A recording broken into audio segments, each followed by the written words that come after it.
মুআজ্জাজ মুহতারাম সম্মানিত উপস্থিতি, আল্লাহ জাল্লা শানুহু আম্মা নওয়ালুহুল আলিশান দরবারে লাখো কোটি শুকর ও সুজুদ যে মহান আল্লাহ রব্বুল ইজ্জত ওয়াল জালাল আজকে সাইয়্যিদুল আইয়াম সপ্তাহের শ্রেষ্ঠ দিন জুমার দিন, পৃথিবীর সর্বশ্রেষ্ঠ জায়গা আল্লাহর পবিত্র ঘর জামে মসজিদ, জুমার সালাত আদায়ের উদ্দেশ্যে আমাদেরকে আসার এবং বসার তৌফিক এবং সুযোগ দিয়েছে। সর্বপ্রথম মহান মালিকের দরবারে শুকরিয়া আদায় করি, অন্তরের অন্তঃস্থল থেকে কালিমাতুশ শুকর আদায় করি, আলহামদুলিল্লাহ। সম্মানিত উপস্থিতি, কুরআনুল কারীমের অত্যন্ত গুরুত্বপূর্ণ প্রসিদ্ধ একটি দোয়ার আয়াতে কারিমা তেলাওয়াত করা হয়েছে। বিশ্বনবী সাল্লাল্লাহু আলাইহি ওয়াসাল্লামের অসংখ্য অগণিত হাদিস থেকে গুরুত্বপূর্ণ একটি হাদিস উল্লেখ করা হয়েছে। আয়াত এবং হাদিসকে সামনে রেখে নির্ধারিত এই অল্প সময়ের ভিতরে আমাদের জন্য অত্যন্ত গুরুত্বপূর্ণ একটি বিষয় নিয়ে সংক্ষিপ্ত কিছু আলোচনা করব ইনশাআল্লাহ। এই পৃথিবীতে আমরা যারা আছি আমরা সবাই এখান থেকে চলে যাব, পৃথিবী ছেড়ে যেতে হবে। কিন্তু পৃথিবীর ব্যস্ততাটা এমন, বাস্তবতাটা এমন যে এই বিষয়টা এত বেশি গুরুত্বপূর্ণ, কিন্তু আমরা অধিকাংশ সময় ভুলে থাকি, বা আমরা যে চলে যাব এই বিষয়টা আমাদের অনেক সময় আমাদের আমলের ভেতরে, আমাদের সেই কার্যক্রমের ভেতরে থাকে না। যার কারণে পৃথিবীর ব্যস্ততায় আমরা আমাদের মূল গন্তব্য যেটা আছে এই জায়গা ঝুঁকিপূর্ণ করে ফেলি, এই জায়গায় আমরা ক্ষতিগ্রস্ত হয়ে যাই। পৃথিবী থেকে বিদায় নেওয়ার যেটা মাধ্যম আল্লাহ তাআলা যেটা নির্ধারণ করেছেন এটা হলো মৃত্যুর মাধ্যমে। এই মৃত্যুটা হলো মুমিনদের জন্য অনেক বড় একটি উপহার। তুহফাতুল মুমিন বলা হয়েছে হাদিসে। এর মাধ্যমে মহান রবের দিদার এবং সাক্ষাতে একজন মানুষ চলে যায়। এই মৃত্যু যখন মানুষের জন্য উপহার হিসাবে আসে এটা তার জন্য অনেক বেশি কল্যাণের হয়। আবার কখনো কখনো এমন হয়ে যায় এই মৃত্যুর মাধ্যমে স্থায়ীভাবে ক্ষতিগ্রস্ত এবং আযাবের দিকে বান্দা চলে যায়। ওই জায়গাটা আসলে কোনো মৃত্যুর পরবর্তী যে সময়গুলো আছে আমরা মুমিন হিসাবে যেটা বিশ্বাস করি, কোরআন এবং সুন্নায় যে আলোচনাগুলো আসছে, ওপারে যাওয়ার পরে আমল করার আর কোনো সুযোগ থাকে না। এখানে যা করছি এটা ভোগ করব, এটা ওখানে গ্রহণ করব। তো এই জায়গায় আমরা বিভিন্ন ব্যস্ততার কারণে অনেক সময় মূল বিষয় যেটা অবশ্যম্ভাবী, যেটা আসবেই এবং এর সম্মুখীন প্রত্যেকটা মানুষ আমরা হব, তো এই জায়গায় আমরা আমাদের অলসতা, উদাসীনতা, অবহেলা এর কারণে আমরা অনেক সময় ক্ষতিগ্রস্ত হয়ে যাই। তো আমরা যারা আছি সকলেই তো বুদ্ধিমান, আল্লাহ তাআলা সকলকেই সেই জ্ঞান দিয়েছেন। আমার কবরটা যাতে সুন্দর হয়, আমার মৃত্যুটা যাতে সুন্দর হয়। আর বিশ্বনবী সাল্লাল্লাহু আলাইহি ওয়াসাল্লামের অসংখ্য অগণিত নসিহাতের বড় একটি নসিহাত ছিল এই সংক্রান্ত। আজকে অনেক ওয়াজ নসিহাত আমাদের আছে, অনেক কথাই আমরা অনেকভাবে শুনি, কিন্তু আমার জন্য মৌলিক যেটা সবচেয়ে বেশি গুরুত্বপূর্ণ, আমার কবরটাকে আমাকে সাজাতে হবে। ঘর বাড়ি তো সুন্দর করছি, সাজাচ্ছি, ফ্ল্যাটটা সুন্দরভাবে গুছাচ্ছি, সর্বাধুনিক প্রযুক্তি আমরা ব্যবহার করছি।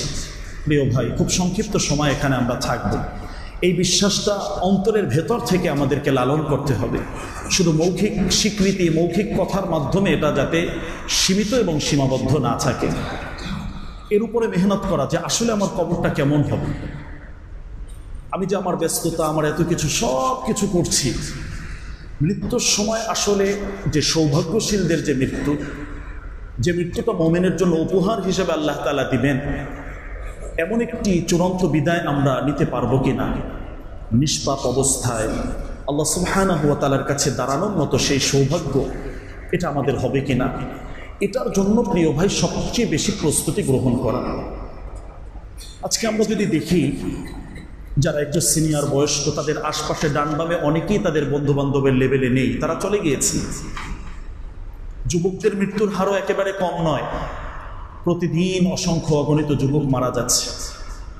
রাস্তাঘাটের অ্যাক্সিডেন্টে মারা যাচ্ছে, বিভিন্ন দুর্ঘটনায় মারা যাচ্ছে।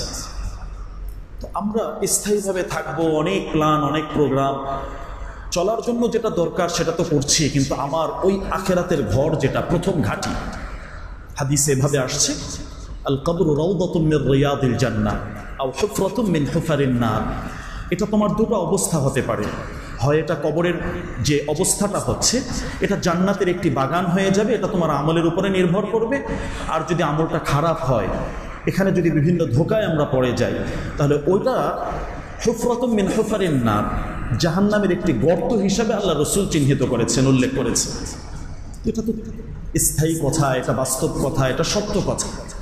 তো আমরা যাতে এই মোহর ভেতরে, ধোকার ভেতরে না পড়ি, আল্লাহ তাআলা কোরআনে মাজিদ তো বারবার এই কথা আমাদেরকে স্মরণ করিয়ে দিচ্ছেন, ওয়ামাল হায়াতুদ দুনিয়া ইল্লা মাতাউল গুরুর। পৃথিবীর ব্যস্ততায় যত যে নামবে তাকে আরও বেশি পৃথিবী ব্যস্ত করে ফেলবে। ব্যস্ততা কখনোই শেষ হবে না। কবরস্থানে যাওয়ার আগ পর্যন্ত, হাত্তা যুরতুমুল মাকাবির, কবরস্থানে মৃত্যু হয়ে যাওয়ার আগ পর্যন্ত এই ব্যস্ততা মানুষের কখনোই কমবে না। তো এই ব্যস্ততা আমাকে যাতে ক্ষতিগ্রস্ত না করে, এই ব্যস্ততাটা যাতে আমার দ্বীনের কাজে সহযোগিতা করে, এই ব্যস্ততাটা যাতে আমার নাজাতের একটি ওসিলা হয়, আমার মুক্তির একটি মাধ্যম হয়, এভাবে আমাদের জীবনটাকে সাজাবো। ব্যবসার ক্ষেত্রে, অন্য অন্য আনুষঙ্গিক সব কিছুর ক্ষেত্রে আমরা অনেক বেশি ব্যস্ত হয়ে যাচ্ছি, কিন্তু আমি আমার আল্লাহকে কতটুকু সময় দিচ্ছি, আমার নামাজের ভিতরে কতটুকু সময় আমি দিতে পারছি, সেজদার ভিতরে কতটুকু সময় দিচ্ছি, দোয়ার ভিতরে কতটুকু সময় আমি দিতে পারছি। এগুলো প্রিয় ভাই আসলে আমাদের জন্য আখেরাতের পাথেয়। বুদ্ধিমান তারাই যে এখান থেকে এই পাথেয়গুলো সংগ্রহ করবেন, এখান থেকে এই বিষয়গুলো নিয়ে যারা আল্লাহর সামনে যেতে পারবেন, সব কিছু তার জায়গা মতো পড়ে থাকবে, সব কিছু তার জায়গা মতো ওই জায়গায় থাকবে, হয়তো মাঝখান থেকে আমি থাকবো না, আমি চলে যাব। তো এটা যেহেতু পৃথিবীর একেবারেই চিরসত্য কথা, আমরা সবাই বুঝি, হয়তো আমাদেরকে শয়তান ভুলিয়ে দিচ্ছে বিভিন্নভাবে, আমরা ওইভাবে সঠিকভাবে আমরা আমাদের কর্মপন্থা, কর্মপদ্ধতি গ্রহণ করতে পারছি না। কিন্তু আল্লাহ রসুল সাল্লাল্লাহু আলাইহি সাল্লাম বিভিন্ন আলোচনার মাঝে এই আলোচনাগুলোই বারবার আনতেন যে তোমাদের মৃত্যুর শেষ অবস্থাটা, পরিণামটা যাতে ভালো হয়, এই পরিণতিটা যাতে ভালো হয়। তো শেষ অবস্থা যেটা হয়, এখানে মুমিন যারা আছেন তাদের মৃত্যুটা অনেক সহজ হয়, মৃত্যুর সুন্দর কিছু আলামত আছে, কিছু বৈশিষ্ট্য আছে। আবার যারা এই জায়গায় বদ আমলের সাথে, বিভিন্ন ধরনের গুনাহের সাথে, অনেক ত্রুটির সাথে আমরা যারা এভাবে চলাফেরা করছি, হয়তো মৃত্যুর সময়টা অত্যন্ত কঠিন হবে, পরিণতির দিক থেকে অত্যন্ত জঘন্য হবে। তো বিশ্বনবী সাল্লাল্লাহু আলাইহি ওয়াসাল্লাম এই জায়গায় আমাদের বেশ কিছু আমলও শিক্ষা দিয়েছেন যে এই আমলগুলোতে তোমরা অভ্যস্ত হয়ে যাও, এই আমলগুলো তোমরা করার জন্য চেষ্টা করো। এগুলোর মাধ্যমে আশা করা যায় যে শেষ লক্ষণটা ভালো হবে, শেষ পরিণামটা ভালো হবে, এর মাধ্যমে ন্যাক একটি মৃত্যু নিয়ে তুমি আল্লাহ সুবহানাহু ওয়া তাআলার সামনে দাঁড়াতে পারবে। তো এই বিষয়টি আমাদের জন্য আসলে সবচেয়ে বেশি গুরুত্বপূর্ণ, আমার নিজেকে বাঁচানোর জন্য। এখন তো অনেক বন্ধু বান্ধব, অনেক কাছের জন, অনেক আপনজন, অনেক কিছুই আমরা দেখি, পাবো, কিন্তু এখান থেকে যখন চোখটা বন্ধ হবে, যখন মৃত্যুর মাধ্যমে ওপারের জগতে আমরা ঢুকে যাব, ওই জায়গাটা বড় স্বার্থপরতার জায়গা। এত বেশি স্বার্থপর ওই জায়গায় সবাই হয়ে যাবে, কেউ কাউকে চিনবে না। তো এটা বারবার আমরা শুনি, হয়তো হৃদয়ের ভেতরে অনেক সময় আমরা বসাতে পারি না। বসাতে পারলে আমাদের আমল, আমাদের কর্মপন্থা, কর্মপদ্ধতি, আমাদের কথা, আমাদের চাল চলন অনেক কিছুই পরিবর্তন হয়ে যেত, অনেক কিছুই আমাদের আল্লাহমুখী হয়ে যেত, আল্লাহ কেন্দ্রিক হয়ে যেত, যে ওখানে আমি বাঁচতে চাই, ওখানে বাঁচার আমার মাধ্যমটা কি, এটার জন্য সর্বোচ্চ চেষ্টা আমি করব। হায়াতের কতটুকুই বার বাকি আছে। তো এই জন্য বিশ্বনবী সাল্লাল্লাহু আলাইহি ওয়াসাল্লাম আমাদেরকে বেশ কিছু পরামর্শ দিয়েছেন যে এই আমলগুলো তোমরা করো, যে আমলের মাধ্যমে শেষ পরিণামটা ভালো একটি পরিণতির দিকে যাবে, ভালো নেক মৃত্যুর দিকে যাবে। এজন্য বিশ্বনবী সাল্লাল্লাহু আলাইহি ওয়াসাল্লাম আমাদের জন্য এই বিষয়গুলো নির্ধারণ করেছেন। আর এই সব কিছুই হলো ইহকালীন মূলধন। আমাদের এখানে যতক্ষণ আমরা আছি, এই সময়টার সঠিক ব্যবহারের মাধ্যমে, এই সময়টাকে সঠিকভাবে সংরক্ষণ করে, হেফাজত করে, এর সুন্দর যে সিস্টেম আছে, আল্লাহ তাআলার যে পদ্ধতিগুলো আছে, ওইভাবে আমাদের সময়গুলো পরিচালনা করার মাধ্যমে আমাদের সময়গুলো আমরা নষ্ট করছি বিভিন্নভাবে, অনর্থক কথাবার্তা, অনর্থক বিভিন্ন জিনিস নিয়ে আমরা আমাদের সময়গুলো নষ্ট করে ফেলছি। অথচ এটা হলো আখিরাতকে পরিপূর্ণভাবে, এটাকে মূলধন হিসাবে আল্লাহ তাআলা এটাকে চিহ্নিত করেছেন। ওই জায়গায় পুরস্কৃত হওয়ার জন্য, ওই জায়গায় দামি হওয়ার জন্য, মূল্যবান হওয়ার জন্য আল্লাহ তাআলা মূলধন হিসাবে এটাকে নির্ধারণ করেছেন। সাথে সাথে বিশ্বনবী সাল্লাল্লাহু আলাইহি সাল্লাম এটাও বলেছেন, কুনু মিন আবনাইল আখিরা, তোমরা আখিরাতের সন্তান হয়ে যাও। ওয়ালা তাকুনু মিন আবনাইদ দুনিয়া, দুনিয়ার সন্তান তোমরা হয় না, যে দুনিয়াটাকে একদম মূল কেন্দ্র টার্গেট বানিয়ে এটার পেছনে সার্বক্ষণিক সমস্ত ব্যস্ততা, এটা হয় না। তো আল্লাহ রসুল তো আমাদের জন্য কল্যাণ চেয়েছেন বিধায় আমাদেরকে এইভাবে বলেছেন যে তোমার কল্যাণটা কোন জায়গায়, কল্যাণের পথটা তুমি আসলে চিনো, কল্যাণ থেকে তুমি বঞ্চিত হও না। আর এই জায়গায় বঞ্চিত হলে এখান থেকে আর ফিরে আসাও সম্ভব নয়, কল্যাণ গ্রহণ করাও সম্ভব নয়, এই স্থায়ীভাবে অশান্তির ভেতরে তুমি থাকবে। তো বিশ্বনবী সাল্লাল্লাহু আলাইহি সাল্লাম আমাদের জন্য রহমাতুল লিল আলামিন ছিলেন, অত্যন্ত রহমত দয়া আমাদের জন্য আল্লাহ রসুল করেছেন, আল্লাহ তাআলা করছেন। তো এই বিষয়গুলো নসিহার মাঝে, আলোচনার মাঝে, বিভিন্ন উৎসাহমূলক কথার মাঝে বিশ্বনবী সাল্লাল্লাহু আলাইহি সাল্লাম বেশি পরিমাণে এনেছেন। তো এই জন্য চোখটা বন্ধ করে মাঝে মাঝে আমাদেরকে একটু নিজেদেরকে আবিষ্কার করা, আমি কবরের ভিতরে একা আছি, তো ওই অবস্থাটা আমার জন্য কত ভয়ঙ্কর হবে, নিজেকে একটু আবিষ্কার করা।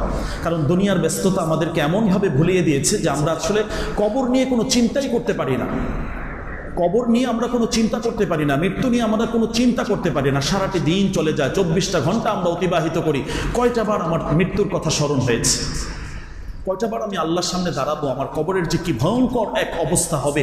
কোরআন এবং সুন্নায় যে চিত্রগুলো চিত্রায়িত করা হয়েছে, এই দৃশ্যগুলো সামনে এনে আমিও তো এর আসামি, আমার অবস্থাটা কি হবে, আমি ওই জায়গায় কিভাবে পার পাবো। তো এরকম একটা চিত্র যদি আমার সামনে প্রিয় ভাই আনতে পারি, আমাদের আমলগুলো সংশোধন হবে, আল্লাহর মোহাব্বত ভালোবাসা আসবে। যতটুকু ইবাদত করব, ওই ইবাদতের ভেতরে একটা প্রশান্তি লাভ করবো, একটা মজা অনুভব করবো, একটা স্বাদ অনুভব করব যে আল্লাহ তাআলার এই নামাজগুলো করছি, ইবাদতগুলো করছি, জিকিরগুলো করছি, প্রত্যেকটা ইবাদতের মাঝে ভিন্ন ভিন্ন আলাদা আলাদা এক একটি স্বাদ অনুভব তখন আমাদের হবে। এটা এখন আমাদের হচ্ছে না। তার মানে আমরা দুনিয়া কেন্দ্রিক যে ব্যস্ততা, দুনিয়ার সন্তান হিসাবে যেটা করার, এই দিকেই হয়তো আমরা ধাবিত হয়ে যাচ্ছি।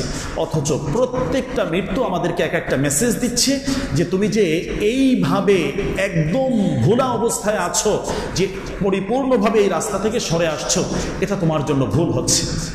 প্রত্যেকটা কবর দেখার সাথে সাথে আল্লাহ রসুল আমাদেরকে যে দোয়াগুলো শিক্ষা দিয়েছেন, এর ভেতর অন্যতম একটি অংশ হলো ইন্না ইনশাআল্লাহ বিকুম লাহিকুন, তোমরা চলে গিয়েছো ভাই, তোমাদের পেছনে পেছনে আমরাও আছি, আমরাও তোমাদের এই কাফেলার মুসাফির, তোমাদের সাথে আমাদেরকেও এই পথেই যেতে হবে।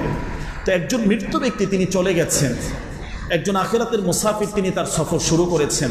আল্লাহ রসুল ওখানেও আমাদেরকে কথা স্মরণ করিয়ে দিচ্ছেন, ওয়া ইন্না ইনশাআল্লাহু বিকুম লাহিকুন, যে আমরাও তোমাদের সাথে যুক্ত হব, তোমাদের পেছনে পেছনে আমরাও আছি। তো আমার সারা দিনে কয়বার এই অবস্থার স্মরণটা আমার হয়েছে, এই বিষয়টা আমার সামনে আসছে। এটা যদি না আসে তাহলে আমি এখনো ভুলের ভিতরে আছি। আমার দিলের ভিতরে আমার মালিকের যে মহব্বত আছে, ভালোবাসা আছে, আল্লাহ তাআলার সেই বিশেষ আল্লাহ তাআলার অনুগ্রহ আছে, হৃদয়ের ভিতরে আল্লাহর জায়গা দেওয়া, এটা আমি করতে পারছি না। হয়তো দুনিয়া কেন্দ্রিক বিভিন্ন ব্যস্ততা আমার পুরা দিলটাকে ভরে রেখেছে। তো এটা আমার জন্য শোভনীয় হচ্ছে না, এটা আমার জন্য কল্যাণকর হচ্ছে না। আল্লাহ রসুল এখান থেকে আমাদেরকে সতর্ক করছেন। এজন্য আমার প্রিয় ভাই, আমাদের সকলের জন্য এই বিষয়টা খুবই জরুরি, খুবই জরুরি। আমরা প্রত্যেকেই ব্যক্তিগতভাবে আল্লাহর সামনে দাঁড়াবো, কেউ কারোর সাথে থাকবে না। ওয়ালাকাদ জিতুমুনা ফুরাদা কামা খালাকনাকুম আউওয়ালা মাররা, তোমাদেরকে যেভাবে একাকী পৃথিবীতে পাঠিয়েছি, ঠিক ওরকমভাবে একাকী তোমরা হাসরের ময়দানে উঠবে। এবং আল্লাহ রসুল এখানে আরো বেশি সতর্ক করেছেন, একটু চোখটা বন্ধ করে চিন্তা করব যে আসলে আমরা কোন অবস্থায় আছি, কি নিয়ে আল্লাহর সামনে যাচ্ছি। এটা শুধু গতানুগতিক কিছু কথা, কিছু শুনলাম, কানের কিছু ব্যায়াম হলো, এরকম না প্রিয় ভাই। আল্লাহ রসুল সাল্লাল্লাহু আলাইহি সাল্লাম আরো বলেছেন, তুহশারুন কামা তামুতুন, পৃথিবীতে আমার মৃত্যুটা যেভাবে হবে ওইভাবেই হাসরের ময়দানে আল্লাহ আমাকে উঠাবেন। এখন একজন মৃত্যু যদি কালেমাহীন হয়, গুনাহের ভিতরে হয়, আল্লাহর কোনো অবাধ্যতার মাঝে হয়, যাদের উপর আল্লাহ সন্তুষ্ট নন, এরকম কারো সাথে মিশে, এরকম কারো দলভুক্ত হয়ে যদি আমার মৃত্যুটা হয়, আর এই হাদিসের আলোকে যদি হাসরের ময়দানে তাদের সাথেই আমি উঠি, কি ভয়ঙ্কর অবস্থা হবে, কি কঠিন অবস্থা হবে। এখন তো আমার অনেক গুনাহ সবকিছু গোপন আছে, সব ছেড়ে দেওয়ার জন্য আল্লাহ বলেছেন, কিন্তু ওই সময় তো সব উন্মুক্ত হয়ে যাবে, সব খুলে দেবেন আল্লাহ তাআলা, সব মানুষ সব দেখতে পাবে। আল্লাহ তাআলা কোরআনে আরো সতর্ক করেছেন, ওয়াকুল ই'মালু, তোমরা তোমাদের আমলগুলোকে সংশোধন করে আসো, ফাসায়াল্লাহু আমালাকুম ওয়া রাসূলুহু ওয়াল মুমিনুন। আজকে এখানে যা করছি আমরা, এটা সব ব্যক্তিগতভাবে নিজেরটা নিজের মতো করে করছি, আল্লাহ তাআলাকে ওইভাবে আমরা বুঝ দিচ্ছি। কিন্তু কিয়ামতের ময়দানে যখন সমস্ত মানুষ শুরু থেকে শেষ পর্যন্ত কোটি কোটি মানুষ যেখানে উপস্থিত হবেন, সেখানে সমস্ত আমলগুলো আল্লাহ তাআলা সবার সামনে প্রকাশ করে দিবেন। ভালো আমল হলে তো আলহামদুলিল্লাহ, সে সবাইকে দেখাবে, সে সবাইকে ওই জায়গায় চিৎকার করে, দেখো আজকে আল্লাহ তাআলা কত চমৎকার মূল্যায়ন আমাকে করেছেন, কত বড় সুসংবাদ আল্লাহ আমাকে দিয়েছেন, আমার আমল নামা আমার ডান হাতে আসছে। আর যদি প্রিয় ভাই বাম হাতে চলে আসে, সব মানুষের সামনে তখন লজ্জিত হওয়া, লাঞ্ছিত হওয়া। আল্লাহ তাআলা এই আয়াতে কারিমায় বলছেন, ফাসায়ারাল্লাহু আমালাকুম, তোমার এই আমলটা যেভাবে আল্লাহ দেখবেন, ওয়া রাসূলুহু, রাসূল দেখবেন, ওয়াল মুমিনুন, যত মুমিনরা থাকবেন সবাই কিন্তু সেদিন দেখবেন।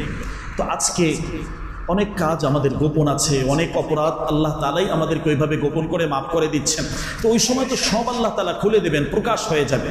তো এর আগে আমাদের আন্তরিকভাবে তওবা করে আল্লাহর খাঁটি বান্দা হয়ে ঈমান এবং আমল নিয়ে আমাদের সামনে সংশোধন হয়ে অতিক্রম করা, পথ চলা, এটা হলো আমাদের জন্য খুবই জরুরি, খুবই গুরুত্বপূর্ণ বিষয়।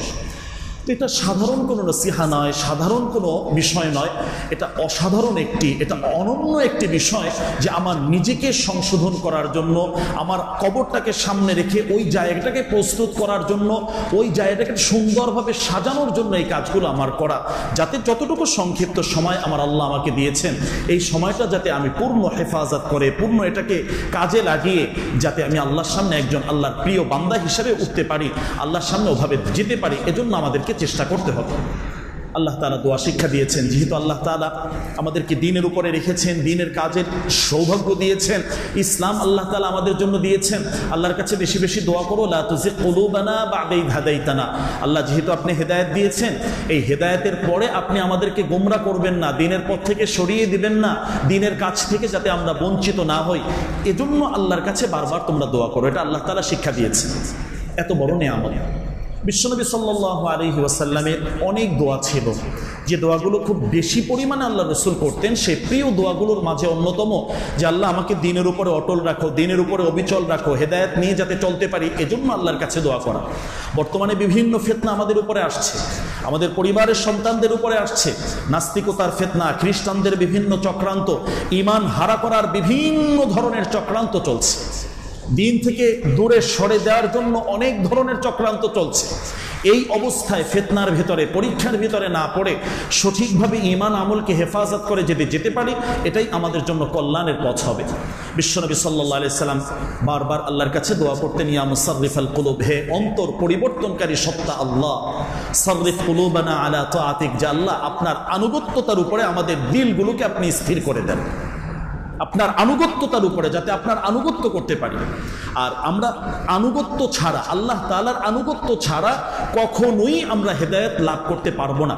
কুরআনুল মাজিদ আল্লাহ তাআলা বলছেন, ওয়া ইন তুতিউহু তাহতাদু, যদি তোমরা আল্লাহ এবং আল্লাহর রাসূলের কথাগুলো মানো, ইস্তাজিবু লিল্লাহ, তোমরা আল্লাহর কথায় সাড়া দাও, ওয়ালির রাসূল ইদা দাআকুম, যখন তোমাদেরকে কোনো কাজ করার জন্য আল্লাহ এবং আল্লাহর রাসূল বলেন, তার পক্ষ থেকে নির্দেশনা আসে, তখন এই ডাকে তোমরা সাড়া দাও, এই আমলগুলো তোমরা করে ফেলো। এটার ক্ষেত্রে কখনো তোমরা অলসতা করবে না, অবহেলা করবে না। তো এই কাজটা যদি তোমরা করতে পারো, তখন তোমরা হেদায়েতের উপরে থাকবে। এটা আল্লাহ তাআলার কথা। তো আমরা তো আল্লাহ আল্লাহর রাসূলের কথা, নির্দেশনা কতটুকু মানতে পারছি? আমরা জানি দিনের উপরে চলতে এই কষ্ট বা এইভাবে আমাদের চলতে হবে, কিন্তু কতটুকুই বা আমরা পারছি? প্রত্যেকে নিজের কাছে আমরা একটু প্রশ্ন করি যে আমরা জানি না, বিষয়টা এমন না। এখন তো প্রযুক্তির অনেক উন্নয়ন, অনেক কিছুই আমাদের সামনে, অনেক গবেষণা, অনেক লেখাপড়া, অনেক কিছুই আমরা জানি, কিন্তু প্রিয় ভাই, জানার থেকে মানাটা জরুরি, আমলটা আল্লাহর কাছে জরুরি।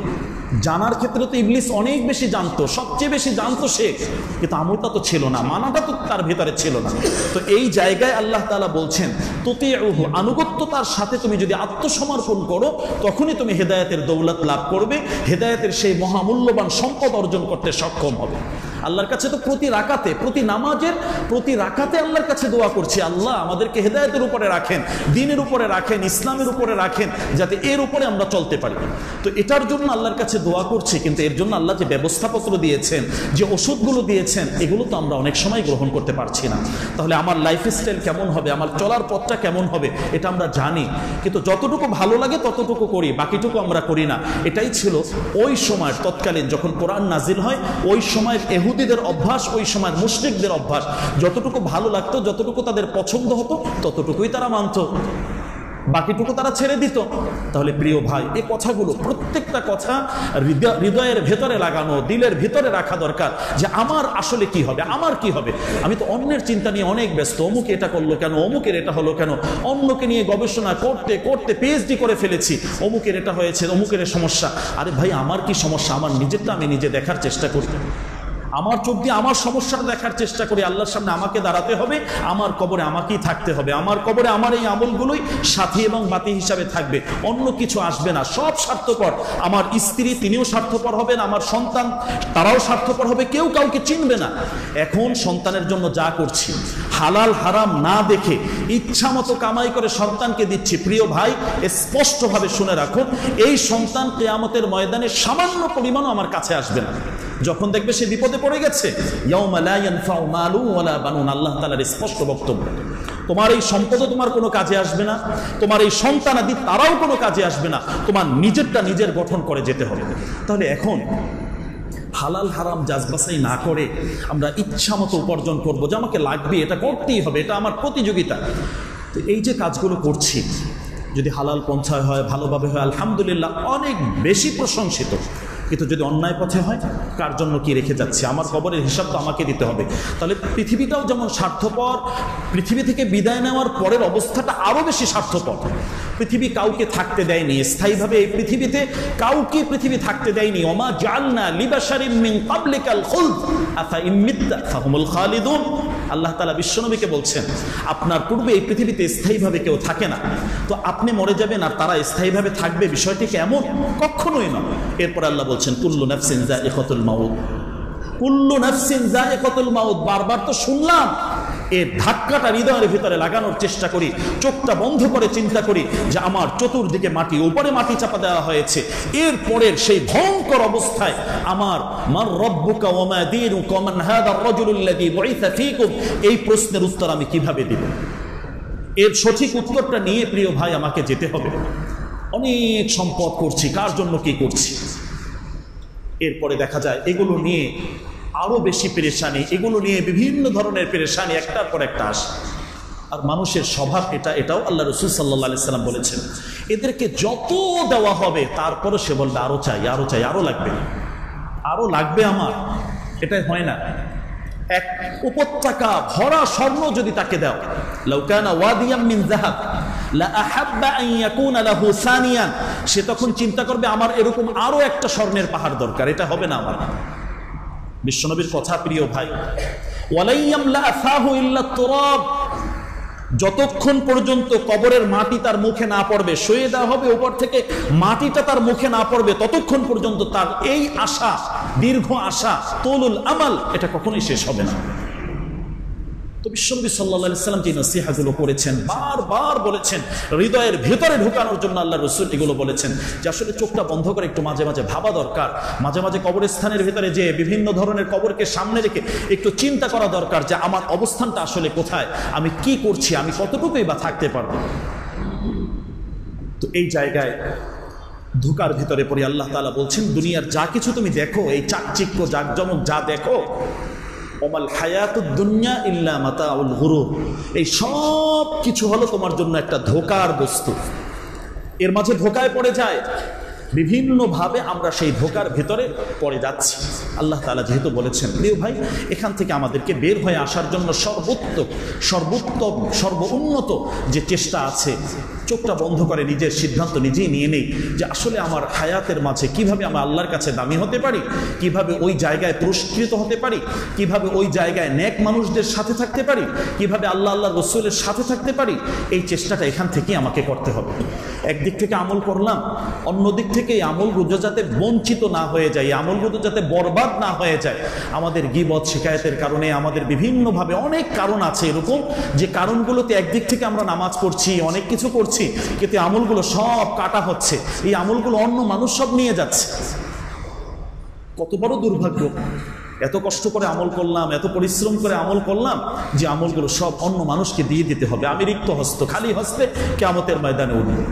তো এমনটা যাতে না হয়, এই ছিদ্রগুলো বন্ধ করা, আমার আমলটা যাতে ওখান থেকে সব পড়ে না যায়, ওখান থেকে শেষ হয়ে না যায়, এজন্য আমাদেরকে চেষ্টা করা প্রিয় ভাই। তো আমাদের কার্যক্রমের ভিতরে এমন অনেক কাজ আছে যে কাজগুলোর মাধ্যমে আমরা কষ্টের উপার্জিত এই আমলগুলো অন্যকে আমরা দিয়ে দিচ্ছি। জবানকে সংশোধন রাখা, সময়কে হেফাজত রাখা। জবানের গুনাহ দিয়ে মানুষ বেশি ক্ষতিগ্রস্ত হচ্ছে, জবানের গুনাহ দিয়ে মানুষ বেশি ক্ষতিগ্রস্ত হচ্ছে। এবং মানুষ জাহান্নামে যাওয়ার যে কারণগুলো হাদিসে বর্ণনা আসছে, এর ভিতরে বড় একটি কারণ হলো এই জবানের অপব্যবহারের কারণ। যত কম কথা বলে পারা যায় এটাই হলো নিরাপদ, কত কম কথা বলে পারা যায় এটাই হলো মানুষের জন্য নিরাপদ। বিশ্বনবী সাল্লাল্লাহু আলাইহি ওয়াসাল্লাম এভাবেই আমাদেরকে শিক্ষা দিয়েছে। তাহলে এই মৃত্যুর বাস্তবতা এবং এই অবস্থা সবকিছুই আমাদের সামনে স্পষ্ট ক্লিয়ার। এখন বিশ্বনবী সাল্লাল্লাহু আলাইহি ওয়াসাল্লামের প্রস্তুতির জন্য আমাদেরকে নির্দেশনা দিয়েছেন যে প্রস্তুতি গ্রহণ করে তোমরা আসো। সরাসরি আল্লাহ তাআলাও আমাদেরকে ওইভাবেই নির্দেশ দিয়েছেন, ওয়ালা তামুতুন্না ইল্লা ওয়া আনতুম মুসলিমুন, পূর্ণ আত্মসমর্পিত বান্দা হয়ে তারপরে আসো। তাহলে এখন আমার জানার চেষ্টা করতে হবে যে আল্লাহ এবং আল্লাহ রসুলের বিধান কোনটা, এটাকে পূর্ণ আনুগত্যতার সাথে দিল থেকে মহব্বত করে গ্রহণ করে ওইভাবে আমার জীবনটাকে পরিচালনা করা। একদিনই তো সব হবে না, একটা একটা আমল ধরি আর এটাকে ধরে পূর্ণভাবে এর উপরে অভ্যস্ত হয়ে যাই এবং আল্লাহ তাআলার কাছে আশা রাখি এবং মাপ চাই যে আল্লাহ পেছনের বিগত ভুলগুলো মাপ চাই, সামনের জীবনটা আল্লাহ তুমি আমাদের জন্য আলোকিত করে দাও। আমাদের এই জীবনটা, এই সময়টা যাতে সুন্দর হয়, আলোকিত হয়, এই জীবনটা যাতে আমার দামি হয়, এজন্য আল্লাহর কাছে ওইভাবে দোয়া করা। বিশ্বনবী সাল্লাল্লাহু আলাইহি ওয়াসাল্লাম প্রস্তুতি হিসাবে অনেকগুলো আমলের কথাও বলেছেন যে আমলগুলো বান্দা যখন করবে এর মাধ্যমে বান্দার এই মৃত্যুকালীন যে অবস্থাগুলো আছে এবং নেক মৃত্যু বলতে যে বিষয়গুলো আছে এগুলো তার জন্য সহজ হয়ে যাবে। আজকে পৃথিবীতে বাঁচার জন্য অনেক চেষ্টা করছি, কিন্তু কেউ থাকতে পারবো না, এটাই চূড়ান্ত সত্য কথা। কোরআনুল কারীমে আল্লাহ তাআলা তো স্পষ্ট বলছেন, কুল্লু মান আলাইহা ফান। পৃথিবীতে আমরা যারা আছি, যা কিছু আছে, যা মাখলুক আছে, সব ধ্বংসপ্রাপ্ত, সব ধ্বংস হয়ে যাবে। ওয়ায়াবকা ওয়াজহু রাব্বিক, একমাত্র আল্লাহ তাআলাই বাকি থাকবেন, আল্লাহ তাআলার বিধানই বাকি থাকবে। তাহলে আমরা যেহেতু ধ্বংসশীল, আমাদের মৃত্যু এটা আসবেই, চূড়ান্তভাবে আসবে। তো ওই অবস্থার সম্মুখীন সবাই, তো ওই জায়গাটা, ওই ঘাটিটা যাতে আমাদের জন্য কষ্টের না হয়, ওই জায়গাটা যাতে আমাদের জন্য নিরাপদ হয় এবং আরামের হয়, এজন্য এখনো হায়াত আছে, হায়াত থাকা অবস্থায় প্রিয় ভাই চেষ্টা করা। একটা সময় বুঝবো, সবাই বুঝবো, সবাই বুঝবো, কিন্তু হয়তোবা ওই সময় বোঝার পরেও কোনো কাজে আসবে না। এই ঘটনাও আল্লাহ কোরআনে আমাদেরকে জানিয়ে দিচ্ছেন। ফিরআউন এত বড় জালিম, এত বড় অপরাধী যে সে সরাসরি রব দাবি করছে, সেও কিন্তু মৃত্যুর সময় আত্মসমর্পণ করার জন্য অনেক চেষ্টা করেছে, আল্লাহর কাছে অনেকবার বলেছে। কুরআনুল মাজিদ আল্লাহ তাআলা বলছেন যে যখন এই বনি ইসরাইলরা ডুবে যায়, বনি ইসরাইলরা ওখানে পার হয়ে গেছে, তো বাকি যখন ফেরাউন ওখানে চলে গেছে, তো পানিটা আগের অবস্থায় চলে আসছে, ওই সময় সে পরিপূর্ণভাবে আত্মসমর্পণ করার জন্য আল্লাহর কাছে আবেদন করেছে। আল্লাযী আমানাত বিহি বানু ইসরাঈল ওয়া আনা মিনাল মুসলিমিন। এটা বাস্তব কথা প্রিয় ভাই, একটা সময় বুঝবো, কিন্তু ওই সময় বুঝলেও হয়তো তাওবার দরজাটা আল্লাহ তাআলা বন্ধ করে দেবেন, ওই সময় আর গ্রহণ করবেন না, ওই সময় হয়তো আর এই কথাগুলো আল্লাহ তাআলা আমাদের থেকে নেবেন না। তখন অবস্থাটা কি হবে? ফিরআউন তখন বলছে, আল্লাযী আমানাত বিহি বানু ইসরাঈল, এই বনি ইসরাইল যে আল্লাহকে মানেন, যে আল্লাহর বিশ্বাস করেন, মুসা আলাইহিস সালাম, হারুন আলাইহিস সালাম যে আল্লাহর দাওয়াত দিচ্ছেন, ওই আল্লাহর প্রতি আমি ঈমান আনলাম, ওই আল্লাহর প্রতি আমি বিশ্বাস করলাম, আমিও মুসলমানদের একজন হয়ে গেলাম। এটা ফিরআউন বলছে, কিন্তু আল্লাহ তাআলা তার কথা তখন গ্রহণ করেন নাই। আল আন ওয়াকাদ আসাইতা মিন ক্বাবল, বরং আল্লাহ তাআলার ধমক দিয়ে বললেন, ফিরআউন এখন তুমি এই কথা বলছো, অথচ এর আগে এই দাওয়াত তোমার কাছে বারবার পৌঁছেছে যে তুমি আল্লাহকে মানো, আল্লাহর পথে আসো, আল্লাহর দ্বীনকে মানো, বারবার এসেছে। কিন্তু তুমি তখন যতবার গিয়েছে, আমার নবী যতবার তোমার কাছে দাওয়াত দিয়ে নিয়ে গিয়েছে, ততবার তুমি অস্বীকার করেছো, অবাধ্যতার মাঝে ছিলে। ওয়াকাদ আসাইতা মিন ক্বাবল, এখন তো তোমার এই কথার কোনো গ্রহণযোগ্যতা হবে না। তাহলে প্রিয় ভাই, আমরা বুঝবো এক সময়, কিন্তু হয়তোবা ওই সময় বুঝলেও কোনো কাজে আসবে না। সুতরাং চোখটা বন্ধ করে নিজেকে বাঁচানোর জন্য, কবরকে সামনে রেখে, কবরের যে একটা মোরাকাবা, যে ওই জায়গায় আমাকে থাকতে হবে, হাসরের ময়দান কি ভয়ঙ্কর জায়গা, ওই জায়গায় আমার হিসাব আমাকে দিয়ে সামনে যেতে হবে। তো এই চিন্তা থাকলে বান্দা প্রতিদিন যদি এরকম কিছু স্মরণ তার হয়, তো অনেক আমলই সংশোধন হয়ে যাবে, অনেক আমলই তার ঠিক হয়ে যাবে, আল্লাহর ভালোবাসার মহব্বত দিলের ভিতরে আসবে। এছাড়া দুনিয়ার জাগতিক যে চিন্তা, চেতনা, পেরেশানি, এগুলো আমাদেরকে যেভাবে জেঁকে বসেছে, যেগুলো আমাদের উপরে এমন প্রভাবিত করছে, এখান থেকে বের হতে পারবো না প্রিয় ভাই। কারণ যে যে জিনিস নিয়ে ব্যস্ত থাকে মৃত্যুর সময় ওর প্রভাবটা তার উপরে পড়ে। যদি কোনো গুনাহের মাঝে থাকে, অবাধ্যতার মাঝে থাকে, ওই সময়ও কিন্তু তার ওই জিনিসগুলোই মুখ থেকে বের হয়। অনেক ঘটনা এরকমভাবে হাদিসের ভিতরে, ইতিহাসের ভিতরে এই ঘটনাগুলো আছে। আল্লামা ইবনে যাহাবী রাহমাতুল্লাহি আলাইহি বেশ অনেকগুলো ঘটনা এই সংক্রান্ত আলোচনায় এনেছেন। যেটা ভালো মৃত্যু যেভাবে আছে, ঠিক একইভাবে কিছু নিকৃষ্ট মৃত্যু আছে। মৃত্যুগুলো খুব খারাপ মৃত্যু হয়। এখান থেকেও আল্লাহ রসুল বাঁচার জন্য আমাদেরকে অনেক পরামর্শ দিয়েছেন যে নিকৃষ্ট মৃত্যু যাতে না হয়। কালেমা নিয়ে যাবে, পবিত্র অবস্থায় যাবে, আল্লাহর কাছে পূর্ণ মাপ চেয়ে মানুষের লেনদেন, ঋণ, হক যা আছে পরিশোধ করে প্রস্তুতি নিয়ে তারপর আল্লাহর সামনে তুমি দাঁড়াবে। একজন মুমিনের মৃত্যু, এটা ভালো মৃত্যু, এটা কামনা করা উচিত।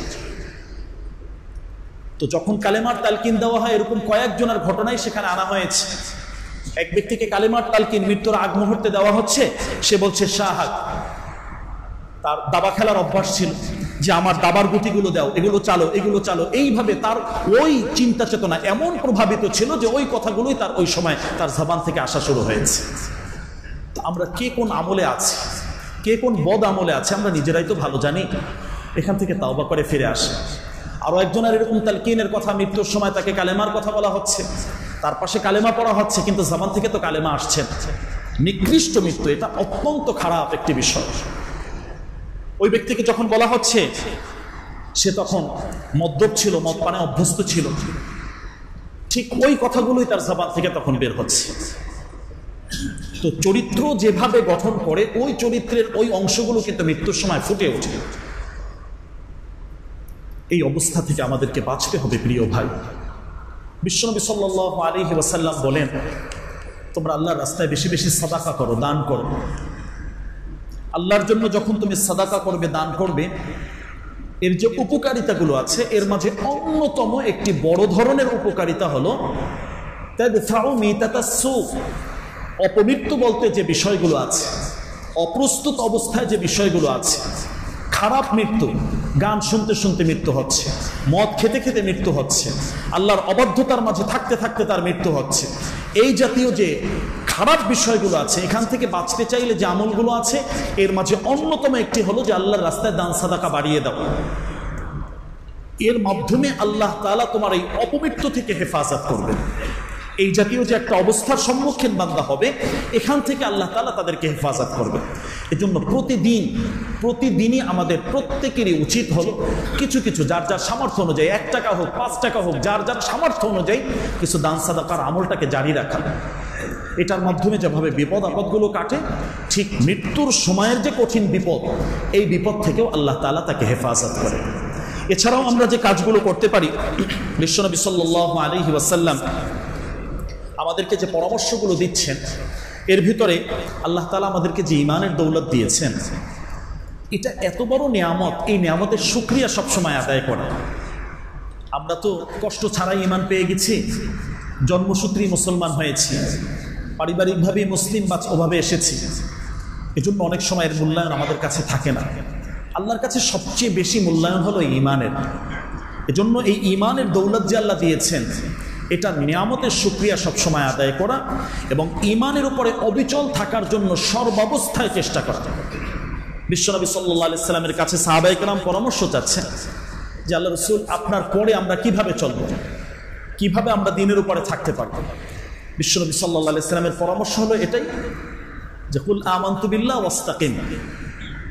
আমার পরে তুমি যদি দ্বীন নিয়ে থাকতে চাও, ঈমান নিয়ে থাকতে চাও, সঠিক পথে থাকতে চাও, তাহলে তুমি ঈমান সংক্রান্ত যাবতীয় যে বিষয়গুলো আছে এটার উপরে বিশ্বাস রাখো এবং এই বিশ্বাস আমরণ মৃত্যু পর্যন্ত এই বিশ্বাসের উপরেই তুমি থাকার চেষ্টা করো।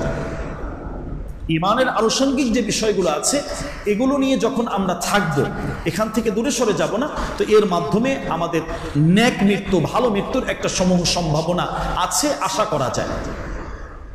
কোরআন এবং সুন্নাহকে শক্তভাবে আঁকড়ে ধরা, অটল অবিচল এর উপরে থাকা। বিশ্বনবী সাল্লাল্লাহু আলাইহি সাল্লাম বিদায় হজের ভাষণে এভাবে বলেছেন, লান তাদিল্লু মা তামাসসাকতুম বিহিমা। এটাকে যদি তুমি শক্তভাবে ধরো, আঁকড়ে ধরো, তাহলে কখনোই তোমরা পথভ্রষ্ট হবে না, সঠিক পথ থেকে বিচ্যুত হবে না। তাহলে কোরআন এবং সুন্নাহ, বিশ্বনবী সাল্লাল্লাহু আলাইহি ওয়াসাল্লামের যে পরামর্শগুলো আছে এগুলো আমাদের জন্য খুব জরুরি, খুব গুরুত্বপূর্ণ বিষয়। এগুলোর মাধ্যমেই দেখা যায় আমাদেরকে এই লাইনে অগ্রসর হতে হবে। তাহলে দ্বীনকে, ঈমানকে, ইসলামকে কখনো খাটো চোখে, বাঁকা চোখে কখনোই আমরা দেখব না, বরং আল্লাহর পক্ষ থেকে সবচেয়ে বড় ইহসান এটা আমার উপরে, সবচেয়ে বড় নিয়ামত যে আল্লাহ ঈমানের মতো এত বড় দৌলত আমাদেরকে দান করেছে। এটা ছাড়া আমার সব কিছু একদম ব্যর্থ হয়ে যাবে, আমি ক্ষতিগ্রস্ত হয়ে যাব। সেখান থেকে আল্লাহ তাআলা এর মাধ্যমে আমাদেরকে বাঁচিয়েছে।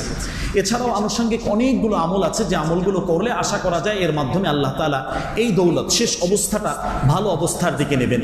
এর ভিতরে গুরুত্বপূর্ণ আল্লাহ রাসূলের একটা সুন্নাহ, কিন্তু অত্যন্ত সহজ একটি সুন্নাহ, কিন্তু বর্তমান এটা একটা মাজলুম সুন্নাহ। অনেক সময় এর আমল আমরা ওইভাবে করতে পারি না।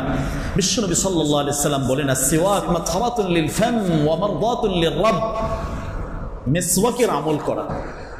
আজকে আমরা বিরাজ করছি অন্যান্যভাবে আমাদের মুখ পরিষ্কারের জন্য অনেক কিছুই করছি, কিন্তু বিশ্বনবী সাল্লাল্লাহু আলাইহি সাল্লাম মিসওয়াকের আমলের কথা বলেছেন। জিবরাইল আমিন যতবারই আল্লাহ রাসূলের কাছে এসেছেন এই বিষয়ে পরামর্শ দিয়েছেন, মিসওয়াকের কথা বলেছেন। এখানে আল্লাহ তাআলা রাসূলকে যে বিষয়টি জানিয়ে দিয়েছেন, কেউ যদি আল্লাহর সন্তুষ্ট চায়, সন্তুষ্ট নিয়ে এখান থেকে যেতে চায়, তাহলে মিসওয়াকের আমল এটা তার থাকতে হবে। মারদাতুন লির-রাব, মহান রবের সন্তুষ্টির একটা বড় ধরনের মাধ্যম হলো এই মিসওয়াকের আমল। তো আজকে আমার পকেটে টাকা পয়সা আছে, মানিব্যাগ আছে, মোবাইল আছে, কিন্তু একজন মুসলিম হিসাবে একটা মিসওয়াকও তো আমার থাকা উচিত। যখনই ওযু করব, ওযুর আগে আমার মিসওয়াকটা করা, পরিষ্কার পরিচ্ছন্নতার জন্য, পরিপূর্ণ তহারত অর্জনের জন্য, নামাজটা সুন্দরভাবে যাতে হয় এজন্য পকেটে টিস্যুটাও থাকা দরকার। এটা হলো মৌলিক বিষয় প্রিয় ভাই। পরিষ্কার পরিচ্ছন্নতা, তহারাতের বিষয়, এগুলোর মাধ্যমে আল্লাহ সন্তুষ্ট আসে। এবং আল্লাহ তাআলা বলছেন স্পষ্ট, তওবাবাসীদের প্রশংসা করে আল্লাহ তাআলা আয়াত নাজিল করেছেন, ইন্নাল্লাহা ইউহিব্বুত তাওয়াবিন ওয়া ইউহিব্বুল মুতাতাহহিরিন।